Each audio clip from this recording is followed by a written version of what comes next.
নমস্কার। UPSC civil service exam আছে 16 তারিখ, 16ই জুন অর্থাৎ রবিবার। সেই পরীক্ষার কথা মাথায় রেখে মেট্রো রেলওয়ে এই রবিবার অর্থাৎ 16ই জুন তার সার্ভিসেসে কিছু চেঞ্জ এনেছে। এইবার এই রবিবার সকাল 9টার পরিবর্তে সকাল 7টায় আমরা পরিষেবা চালু করছি কবি সুভাষ এবং দমদম এন্ড থেকে। দমদম থেকে প্রথম এই রবিবারে ট্রেনটি ছাড়বে সকাল 7টায় এবং কবি সুভাষ থেকেও সকাল 7টায়। আর দক্ষিণেশ্বর থেকে ছাড়বে সকাল 7:15। 7টা থেকে 9টা পর্যন্ত 8 ঘন্টা অন্তর অন্তর আমাদের এই মেট্রো পরিষেবা পাওয়া যাবে। এটা সব মানুষের জন্যই আমরা খোলা রাখছি, শুধু ইউপিএসসি এক্সামিনিদের জন্য নয়, যে কোনো মানুষ এটা অ্যাভেল করতে পারবে, কিন্তু তাদের জন্য বিশেষভাবে এই পরিষেবাটা আমরা দিচ্ছি।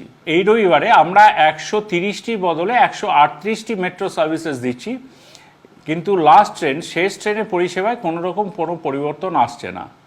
ধন্যবাদ।